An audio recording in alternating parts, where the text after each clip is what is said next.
All right, everybody, let's get into this Buckeye Banter episode. We're going to get into some Buckeye news and Big Ten news. We're going to get into Browns preview and trade rumors and also a preview of the Buckeyes game this weekend. So let's do it.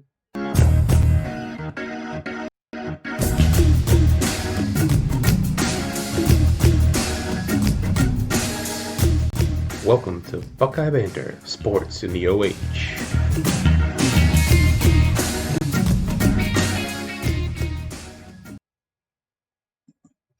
All right, so let's start with the Browns. Browns trade rumors. Lots going on, obviously, with the news coming out that OBJ's out for the year, so we got a few needs. I think everybody's identified wide receiver as one. Then on the defensive side, linebackers, defensive line, safety. That's right, pretty much everywhere on defense. Cornerback could use some help. So just gonna kind of hit them by position here for you, and I'm not gonna get into a lot of the reasons why I think this. This is just my own personal opinion. I've also been looking at what people on Athletic and Bleacher Report and others have said as well, but for the most part, this is just my gut on a lot of these things. Kind of looked at sport track and contracts that were ending and players who might be more available. And let's face it, the Browns aren't going to give away a lot of capital to get some of these players. So the guys who you're dreaming of, probably not going to happen. So let's start with that. Wide receiver, Adam Thiessen is not happening. Okay? It's not going to happen. We could want it, and it's fine. It'd be amazing to have another great wide receiver, but it is not going to happen. They're not going to give him up for anything anywhere near what we would be willing to give up, nor should we really want them to at this point. Honestly, it's not. That's not the best use of our draft capital at this point. Um, Also, who are the ones that are highly unlikely, in my opinion? I think Will Fuller is highly unlikely. I think Alshon Jeffrey is another big name out there that people are saying might be on the block. Highly unlikely. So who could be? In my opinion, these are the ones that might happen. Kenny Stills, Houston, instead of Will Fuller. I think that one's got a lot more potential. Golden Tate from the Giants. I think he probably is going to be available if people want him. Michael Gallup from the Cowboys is another name that might be available. And then there's been some talk about John Ross from the Bengals. Personally, I like the idea of Kenny Stills or John Ross maybe, but Kenny Stills I think is the best one of that bunch for maybe what we need. The other name that a lot of people have talked about is a reunion tour with our good friend Brashard Perryman coming back from the Jets potentially. I'm kind of on that one, but it does seem like it's got some potential. But I don't think that this group maybe is going to be as inclined to bring him back, um, even though he did seem to do pretty well with Baker back a couple years ago. So that's my look at the wide receiver group. At linebacker, let's start with another one that's not going to happen. Miles Jack is not going to happen. This group has seemed very unlikely to put much into linebackers right now. And with that in mind, they're not going to spend a bunch of draft capital and a bunch of cash on Miles Jack. Not happening. So who are a couple names that could happen? I think there's maybe a couple out there.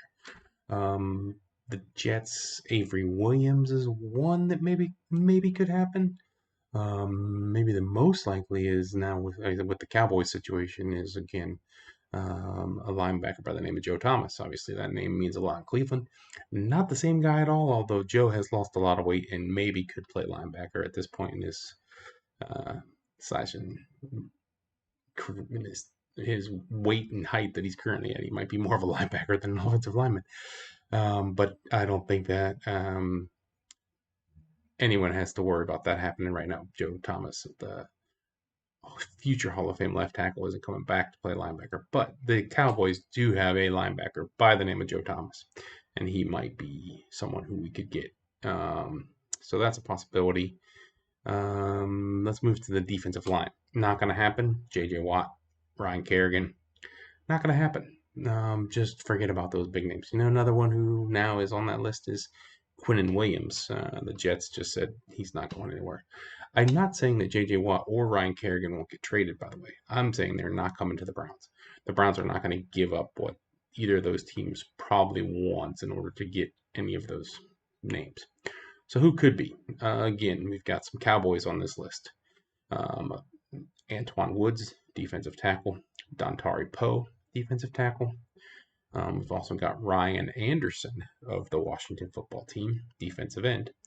I did have Carlos Dunlap on this list, but he just got traded, so that one's not going to happen.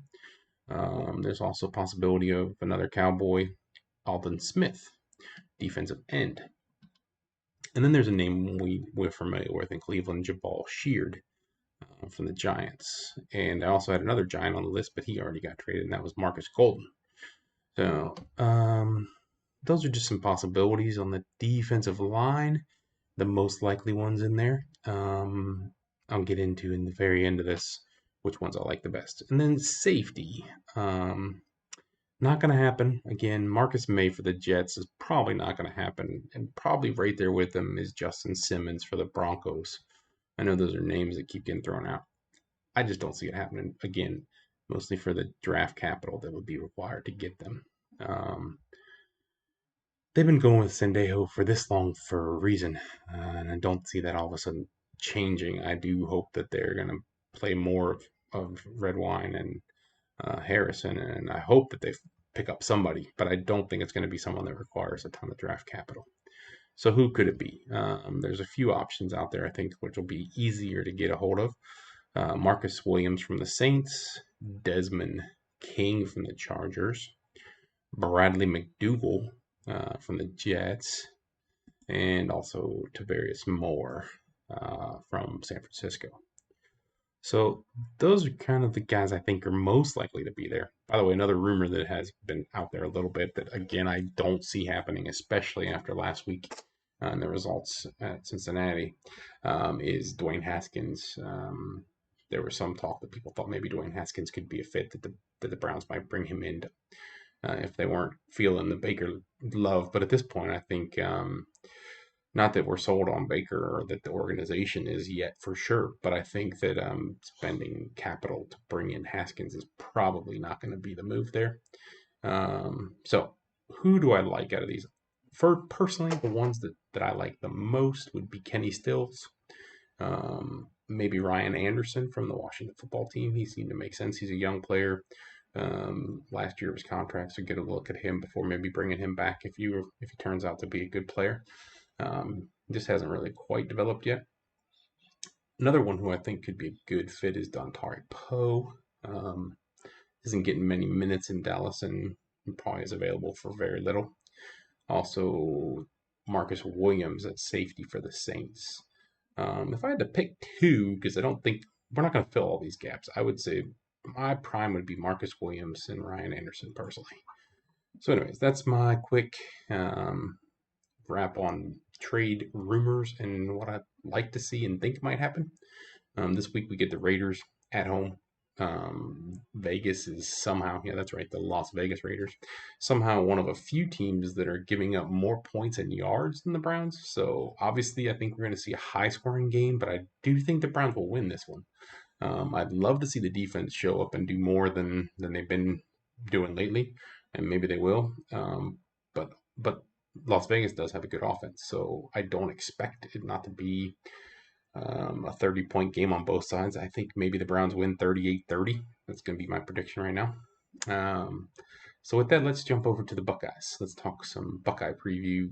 Just going to keep it short and sweet here with the Buckeye preview because I don't think we have a lot to get into yet based on what we've seen. One game, so there's not a lot to see. But I think we can expect the run game to improve.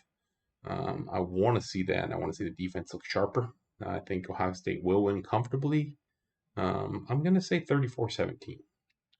I think that Indiana showed them something last week with Penn State, although I think they're going to start off maybe strong again, kind of like Nebraska did. I hope that quickly we can snub it out and put on a dominating performance at Happy Valley. The big news in the Big Ten is the canceled Wisconsin-Nebraska game.